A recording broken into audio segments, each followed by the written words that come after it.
Alright everybody, we are back for round 5 of 2012 West Virginia State Championship. The feature match we have for you right now is incorrectly shown on the screen, as we have last round's leftover names, but the gentlemen in front of you are both 4-0 in this 7-round Swiss event. On your right, John Tatta playing a Jund list, and looking at his deck list, it is a Jund ramp deck. He's playing Keyrunes and Farseek, and he's playing Olivia's and Huntmasters and Thragtusk. So, a Jund good stuff deck. Across from him on your left, Brandon Hodge, who is playing a Rakdos zombie list.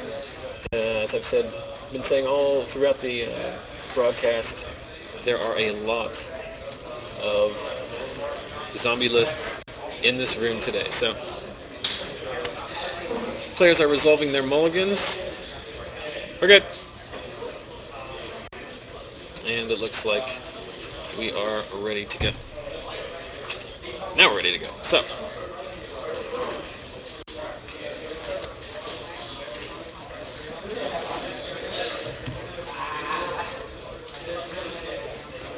turn 1 Gravecrawler out of the Zombies deck, which is exactly where he wants to be at this stage of the game.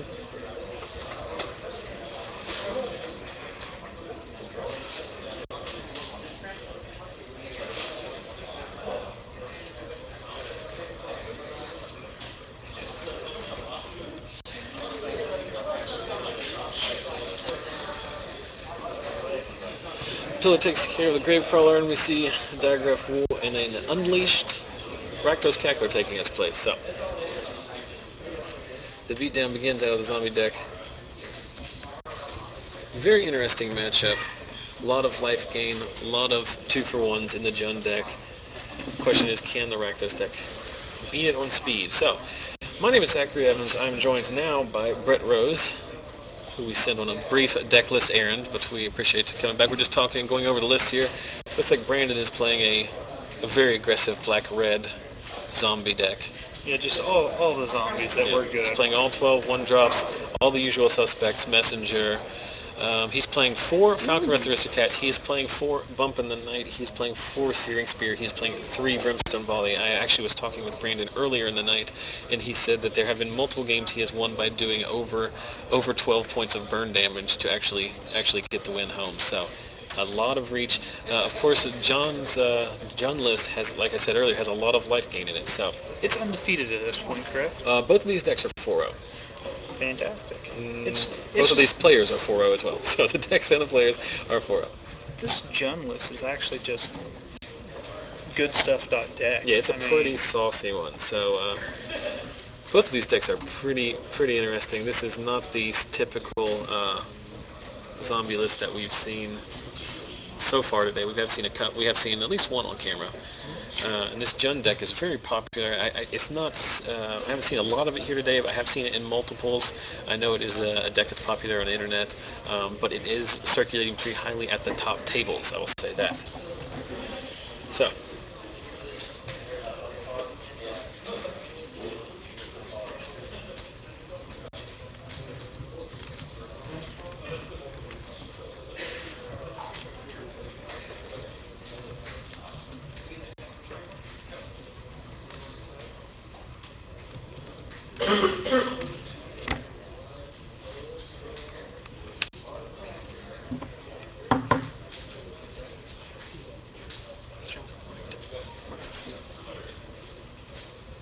if you want anything,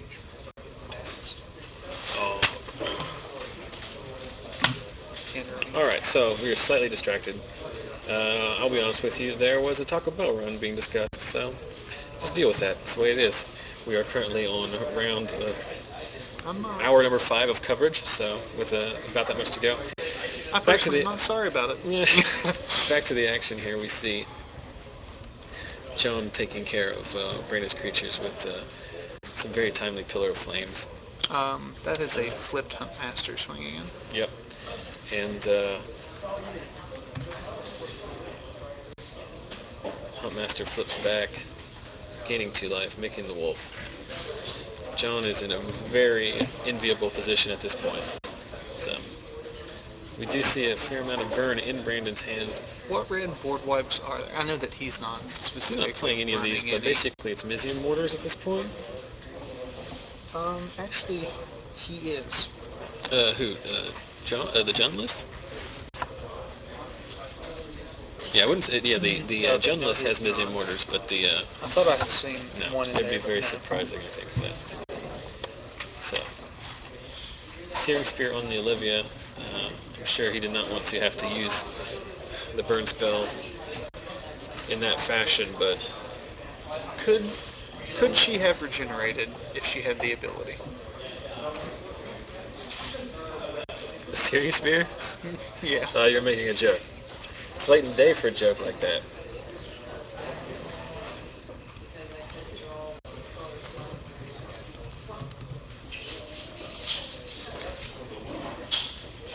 So, Olivia's gone, a Huntmaster and a Wolf remain. He gets in there, no blocks. He does have a Wolf Run, chooses not to activate it. Which brings up the question, what is in his hand? I cannot see. I'm not entirely sure how many cards he has in his hand. I guess Wolf Run just adds 3 damage in this. Well, Thragtusk is the answer to that question. Well, I guess ask a stupid question, get a good answer.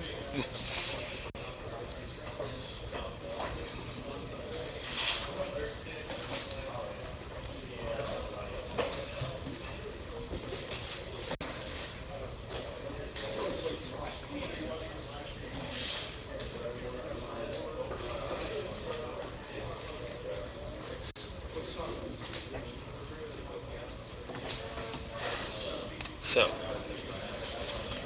Brandon's in what we would like to describe as a tricky pickle here. Tricky pickle. He has a couple burn spells in his hand. His opponent is still at 20 life after gaining life off the Huntmaster twice and the Thragtusk. He has a Brimstone Volley, which he is using to bend the Thragtusk.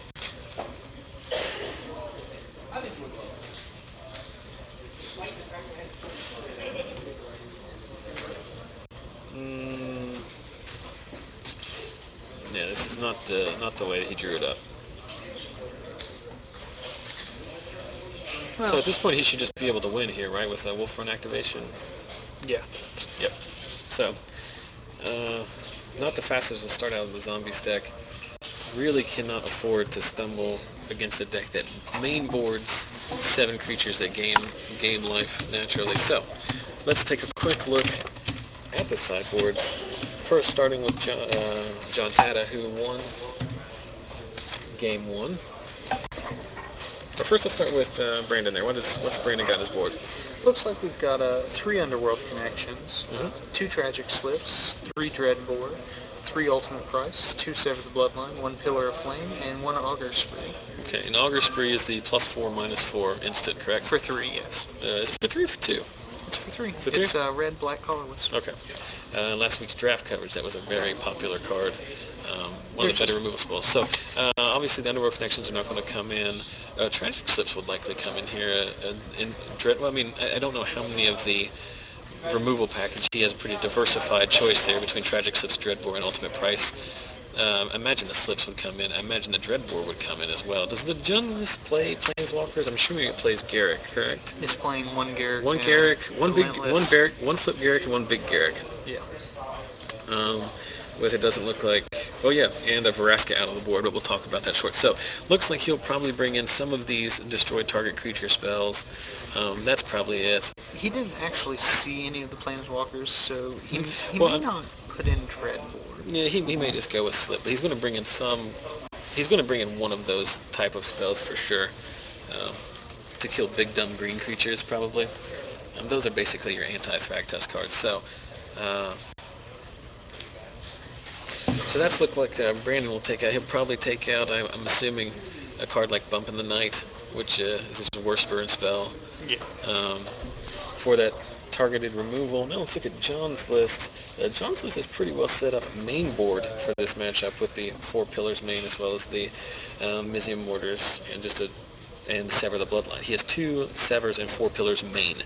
So that's a huge diff. Moving into the sideboard, he has a Torment's Crypt, 2 Cremates to attack the graveyard, 2 Slaughter Games, which is basically uncounterable Memoricide, right? Slaughter Games? Yeah. Okay.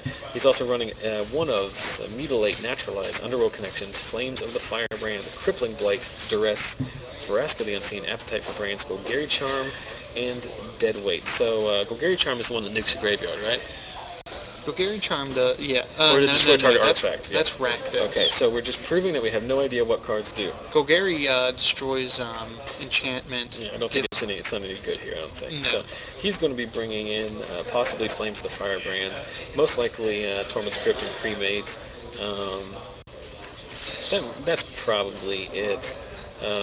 3 cards that are going to attack the graveyard. Like I said, he's in a pretty good position before we ever go to the sideboard. So pretty interesting here. I'm wondering if we tried last round to discuss one of the decks with the players who's playing it when we were over a little bit quickly. I'm not sure if people are going to be very conducive to that, but both of these decks are very interesting. I know the Jund list is a popular list off the internet, but it is interesting to see this. His sideboard is basically he has 13 different cards in his sideboard. Lots of 1-ups. Lots of 1-ups. So it'd be very interesting to see why exactly he chose those particular cards. Out of curiosity, how did the deck tech go? It didn't go because a participant declined, which is his prerogative. Sure. But yeah, it'd be slightly unnerving. We've actually had a fair amount of people decline to play on camera today. We've been trying to pick all of the higher tier matches and decks that we haven't seen on camera so far, but a surprising number of people have declined to play on camera, which is, it's not everybody's cup of tea, so obviously don't find fault with them for any reason, but that is a little bit unnerving to people as it is. Sitting down and talking about your exact deck can be even more unnerving, so sure. Not entirely surprised about that. So the internets can be a scary place. Yeah, just as a brief reset there, we are at the West Virginia State Magic Championships, the 2012s, currently in Beckley. We're at the Beckley Convention Center in Beckley, West Virginia. We are in round 5 of 7 of today's standard event. We started with 79 participants. We are down to 74 of them are still participating. The Winnaboxes and side drafts have started firing off, so we have lost some people to that. But anyway, we've had a lot of different decks show up today. We've had green-white in various forms. We've had Junk Reanimator. We've had zombies in various forms. We've had a couple of red, white, and blue control decks. And now, currently, we're watching the round 5 matchup. Brandon Hodge on the left playing a very aggressive Rakdos Zombies deck with a lot of burn. He's down in game to John Tatta on the right, who is piloting a Jund ramp deck with basically every good card in those colors jammed into one deck. So, we are on game 2 here. We appreciate everyone who's watching in the stream. If this is your first time ever watching our coverage, we appreciate your patronage and hope that you will continue to watch in the future. Make sure to follow us there on Twitch. Just click the follow button right below the video. That will send you an email reminder or email notification anytime our stream goes live. So, our weekly F&M broadcast, 6:30 Eastern, every Friday night. That's scheduled. Everything else is basically as we have people available. So, do us a favor there. Follow us on Twitch. We'll give you some more information a little bit later on how you can get in touch with us. But we do appreciate you watching. We know today especially there's a lot going on. So, and now into the game. Brandon leading off with an untapped Blood Crypt into Gravecrawler. Which is pretty much what he always wants to do. That's how he wants it to start. Of course, he had a very good start last game too, but then John basically put those plans asunder with a series of not 1, not 2, but I think 3 Pillars of Flame. So that's some good variants for you, right? Mizzium Mortars. Nope, Farseek. Yes, so this is not uncommon. It's not like Farseek is a new card. Obviously, it was just as strong in Ravnica but the ability to search out a shock land is It's pretty nice. pretty impressive. Rampant Growth is a heck of a Magic card anyway, being able to fix your mana in this way. And you also see the interaction between the shock lands and the Innistrad and the M10 dual lands. It's pretty similar to if you look at the Alara block.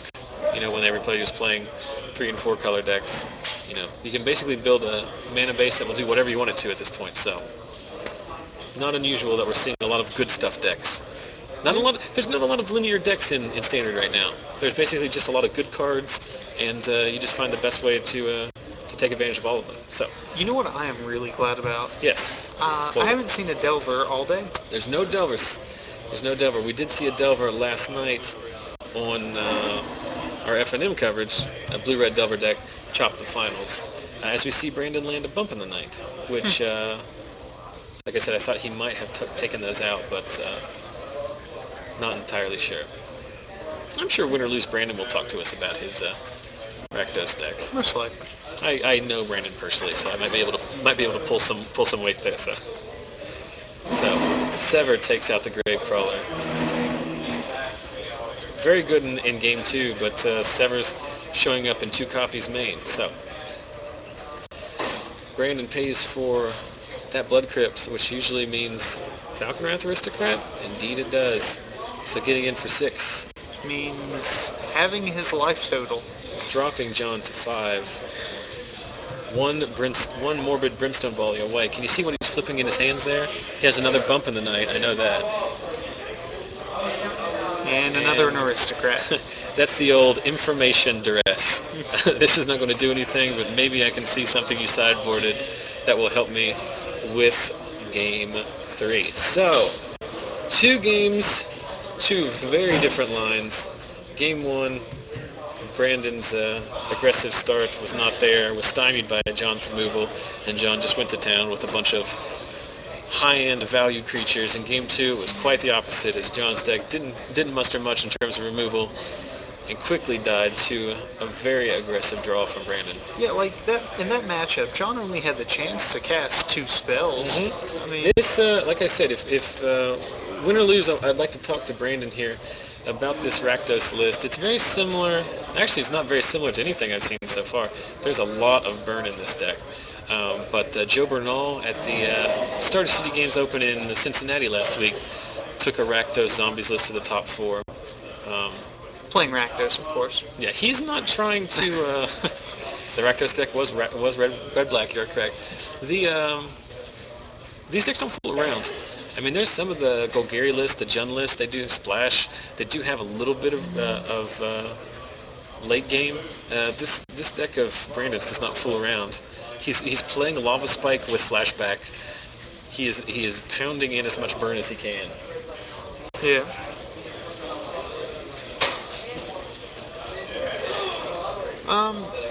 Did he sideboard at all? I would be interested if he took out the bumps because he's I don't know if he... I was not paying attention for the first round of sideboarding between Game 1 and Game 2, but I did see... He did start to pile shuffle, and then... He did start to pile shuffle, and then went back to his deck box, so he is... he's rethinking his Game 2 sideboarding decision.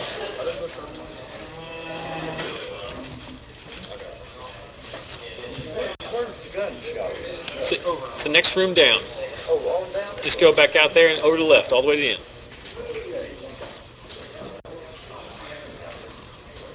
For those of you that didn't know, there's a gun show in this... Yeah, I tweeted about it. We just talked with, between the last round, we talked to Lost Legion owner Dave Whalen and talked about how we are next door at the convention center to a gun show. I didn't realize that earlier I tweeted about it, but had accidentally typed fun show.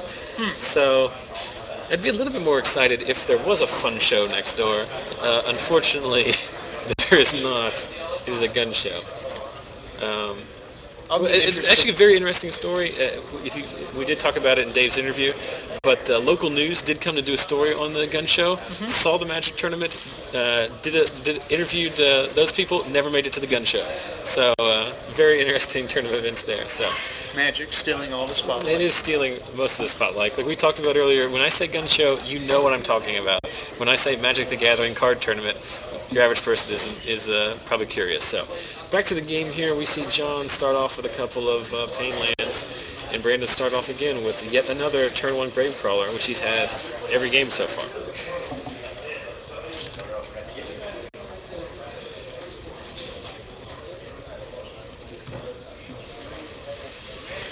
And much like every other game he's had so far, he has a turn 2 Rakdos Cackler as well. Rakdos Cackler is not anything special, it's just another in a long line of 2-power. Gosh, this is, for those of you who are just joining us, there's no reason why you should know my personal preference, but anyone who has watched this stream in the past knows that turn 2 Bump in the Night You is something that I personally am very excited to see under the bright lights of this feature match camera. John plays another shock land. And goes Farseeking it up here. So next turn, he'll likely have access to 5 mana, which means Thragtusk. At 4, he still has access to Huntmaster and Olivia. The question is, can Brandon possibly kill him this turn? John's effective life total is 11. Just see a pillar. Just out of curiosity here, would you play the 4/3 demon?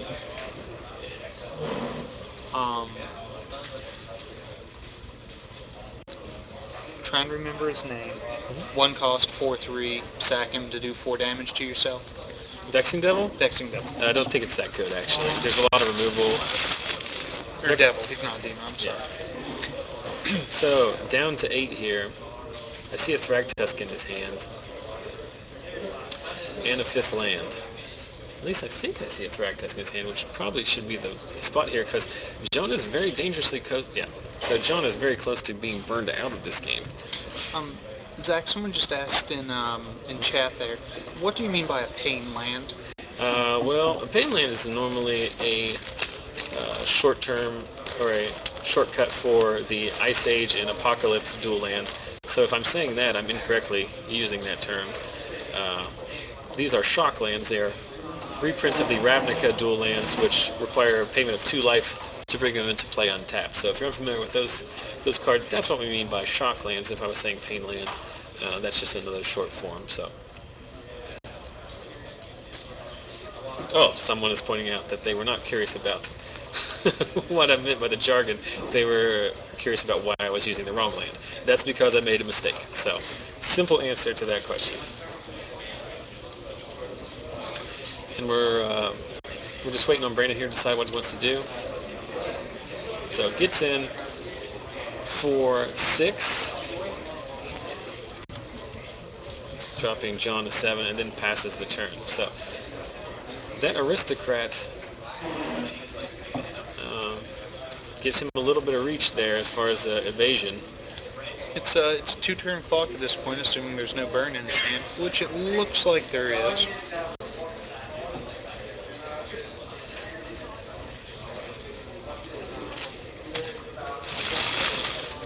So, Thragtusk cracks back.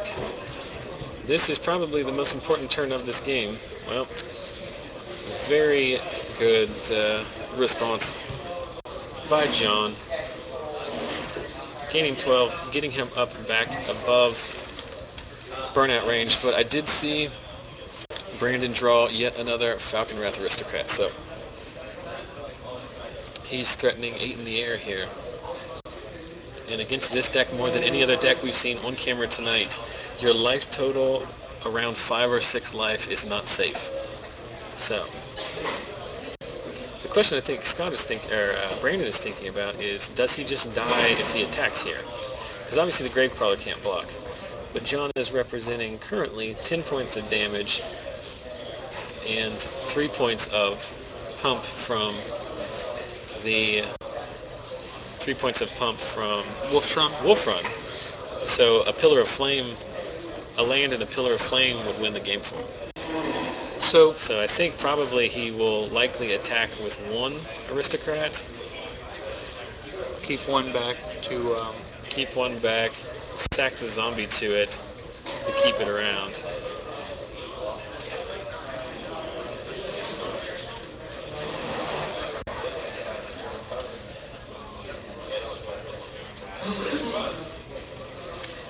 So, thinking long and hard about this attack. It would be a lot easier if he hadn't played that second Thrag test, but now he's in a bit of a situation. We see in his hand just one card looks like a Pillar of Flame. Swings home.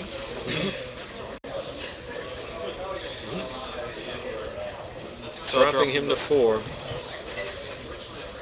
With the Pillar of Flame in hand and the Bump in Night in the graveyard, he's one land away from killing John if he does not gain life this turn. Crippling Blight. Crippling Blight will kill one Aristocrat. I'm not sure that matters. A land off the top. If John does not gain life here, a land off the top will win him the game.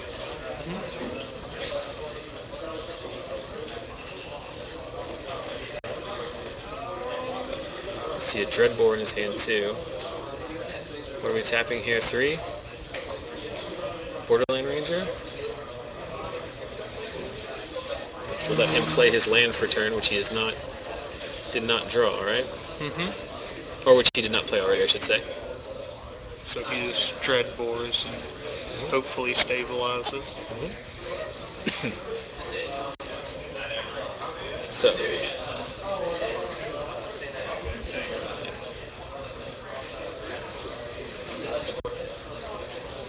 Knocks Brandon down to 5. Flames of the Firebrand, he did bring that in. Knocks Brandon down to 3. So it's all about what's on the top of the deck.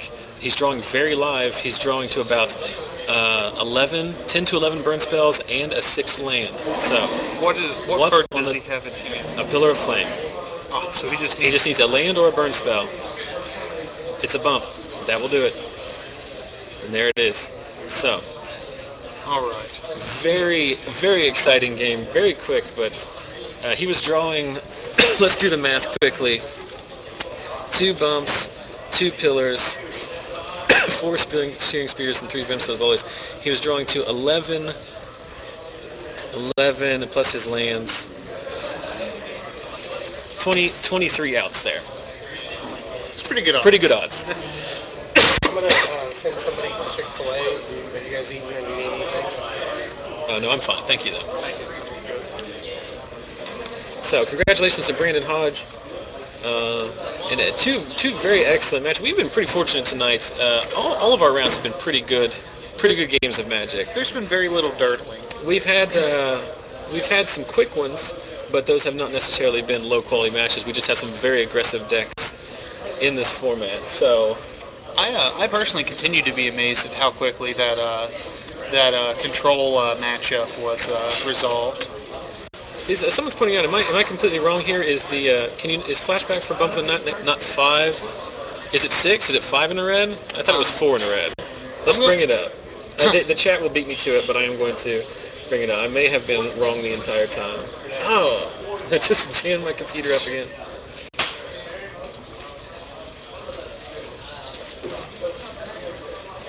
Oh, it does flashback for 6, so I was wrong. He was only drawing to 11 outs. Oh, 11 outs and about 40 cards, right? So I like it. Still impressive. So, for those of you just joining us, you just saw Brandon Hodge move to 5-0 on the day. I do not think with the number of people we have here that 5-0 can double draw in, but still in a pretty good spot. Brandon Hodge has done very well in various Star City events over the past. Thanks for watching us. My name is Zachary Evans. I'm joined by Brett Rose today.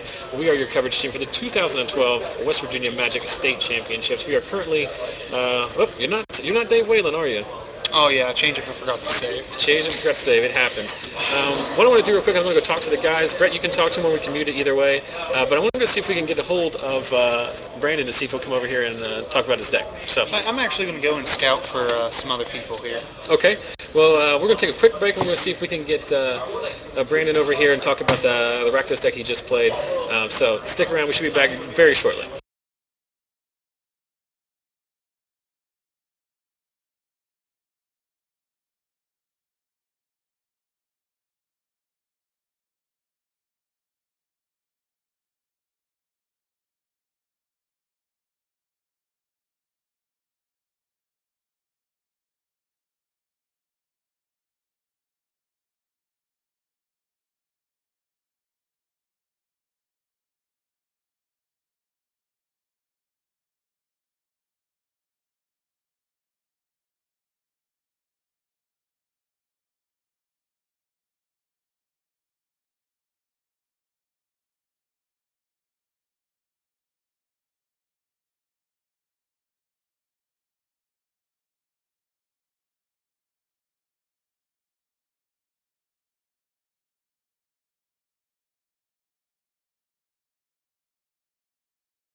All right, everybody, we are back. We just finished round 5 of this 7-round Swiss tournament, and I'm joined now by Brandon Hodge, 5-0. I'm looking at the standings here.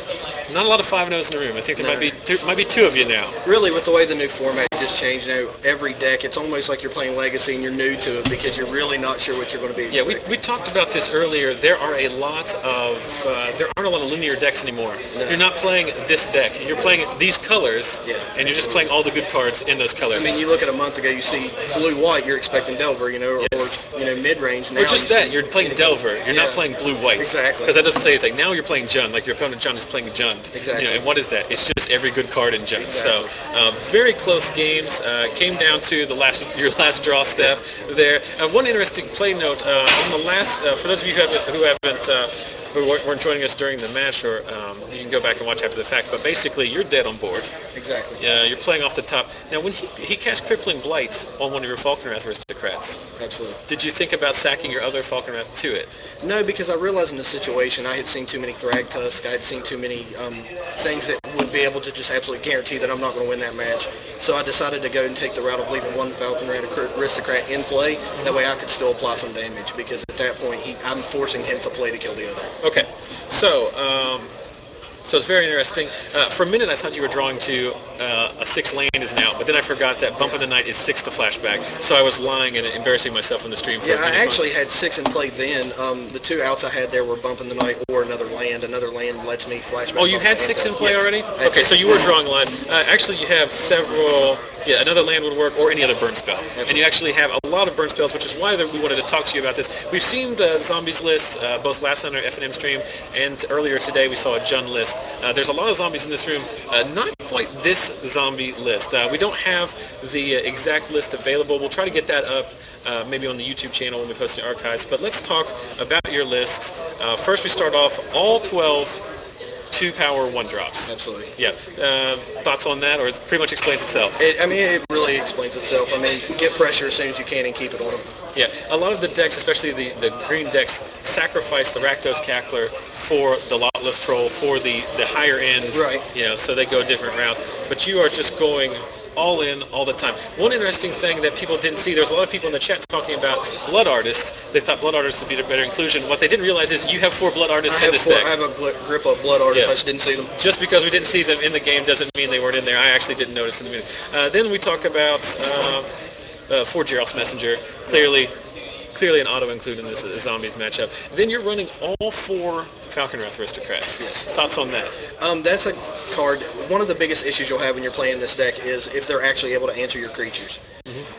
If they can answer your creatures multiples at a time, it really puts a lot of pressure on you. When you drop Falkenrath Aristocrat, it's either going to put you way ahead or force him to deal with that one creature. When you force him to deal with that one creature, your others are still open to be able to do some damage. And another thing that's nice about that card, and why you probably went maxed out on the playset, is, the best part of your deck is your turn 1, play a 1-drop, your turn 2, play 2 more 1-drops. Absolutely. And turn 3, curve out to Messenger. But the that strategy can't really profitably attack through a Loxodon Smiter, can't attack through a Centaur Healer, so those 3-power guys kind of shut down your ground force. Right. Falkenrath Aristocrat gives you that reach. Absolutely. And those 3-power guys are a huge reason, with the way the format and the way I predicted it would be, is why I'm running so much burn spell on this. Okay, yeah, and as someone who has watched at least 4 or at least 3 green-white decks on camera today, that was a correct assumption. There are a lot of Centaur Healers, Loxodon Smiters, not to mention the big boys, the Thragtusk that you saw John play, Armada Worm, all of those goodies. So, very interesting question. Now, let's talk about your burn package, and the fact that we can call it a burn package is a lot different than most zombie decks that we've seen. You're playing 4 Bump in the Night, which we saw on there. And not to interrupt you, I really have to mention this. With the Falkenrats in it, the Messengers and everything, Bump in the Night has been the all-star in this deck. Bump in the Night has just been amazing. Well, this Bump in the Night is a card that I think when people see it, they think of just like, oh, that was like a corner case limited card, right? Like you could draft that deck. But I mean, this is a card that's seen play in tier 1, tier 1.5 modern decks. Right. I mean, people are playing Lava Spike in Legacy. Yeah. And this is Lava Spike with flashback. Absolutely. Yeah. So it's obviously a very real card, and it gives you that reach. How often does the flashback ability actually come into play? You are playing 22 lands. So the flashback, I think I flashed it back twice a day, and both times have been for game win. Okay. That game there, had I drawn the other land, other than drawing a bump in the night, the flashback would have came there to win me the game. Okay. Yeah. So it's a very exciting card. I was glad to see it. I don't play a lot of standard. Actually, don't play any standard really anymore. Right. But every time these cards, a new set comes out, I try to make a red deck that works. Right. As I was telling people in the stream, this is the kind of deck that I like to play. I remember it would have been last year at the Charleston Convention, Charcon. I was playing mono red Goblins Burn, and as soon as I saw him, he was like, "I'm so glad somebody's playing red. Yes. It's so great." You know? Yeah. So I tried very hard, and I quickly realized that the best red cards were black cards. Right. Cackler, right. Bump in the Night, but it just gives you that extra reach. That of course, along with 3 Pillar of Flame, 3 Brimstone Volley, and 4 Searing Spear. Any particular reason why you went with that particular package? The Searing Spear kind of did what I wanted Incinerate to do.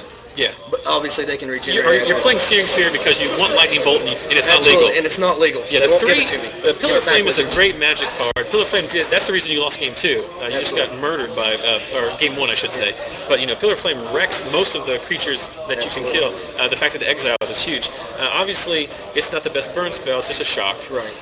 So I imagine that's why you're only playing 3.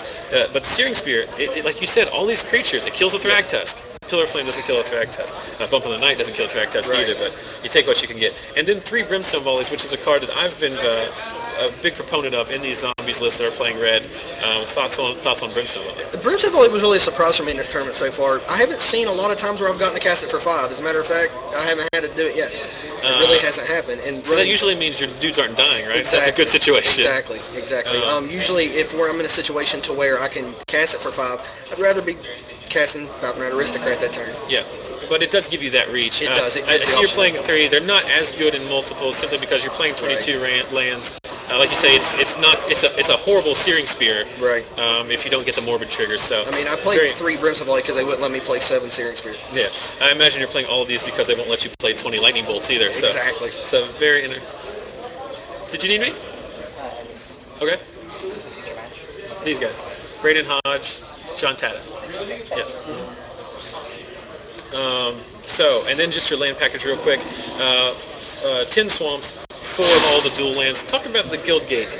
The Guildgate is, believe it or not, what took me by surprise. It's a mid-game land. Mm-hmm. Usually turn 5, there's not a whole lot of things you're going to be doing that turn, maybe dropping Falkenrath if you didn't get it on 4 or a couple zombies.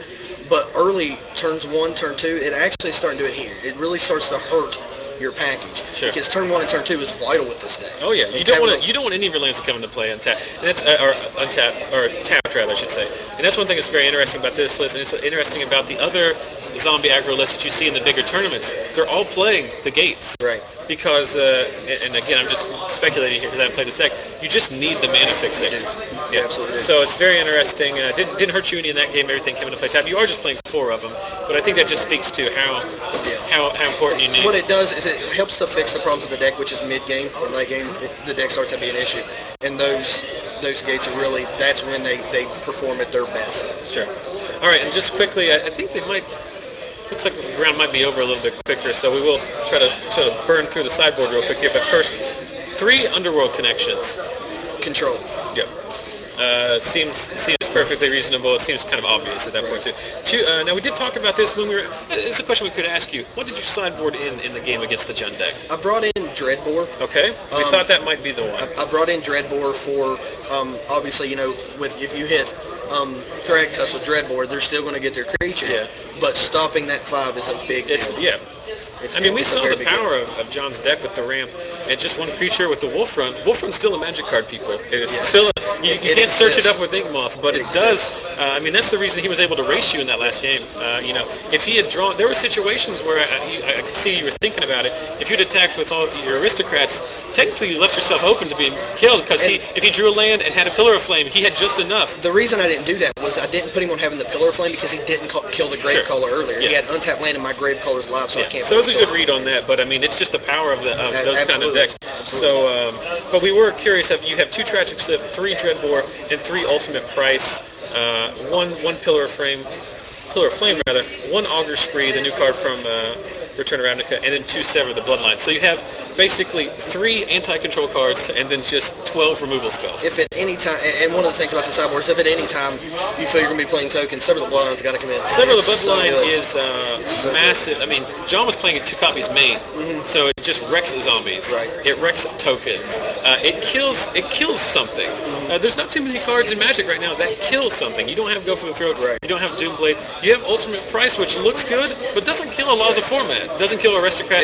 Doesn't kill a lot less Troll. Doesn't kill he plays Olivia. Fails. Doesn't kill Huntmaster. So basically, you just kind of diversify there, bring things in. I imagine Pillar comes in the mirror. I imagine, Ultimate Price comes in if there's some kind of mono-colored deck. So, very interesting. Well, we wish you the best of luck, Brandon. It was a good match, very exciting. Everyone in the chat was very exciting about the rip off the top. So, I'm not sure if you can double draw in or not. But at 5-0, you're in a pretty good spot. I really like the deck. I like the deck's chances. Actually, I really appreciate you having me on here. Well, if you just keep winning all your matches, you're gonna have to get on camera. Magic's easy when you draw good. Yeah, you do. Before I do get out of here, I would like to wish somebody a speedy recovery. My mother's had a heart attack, had a quadruple bypass, so we're wishing her the best.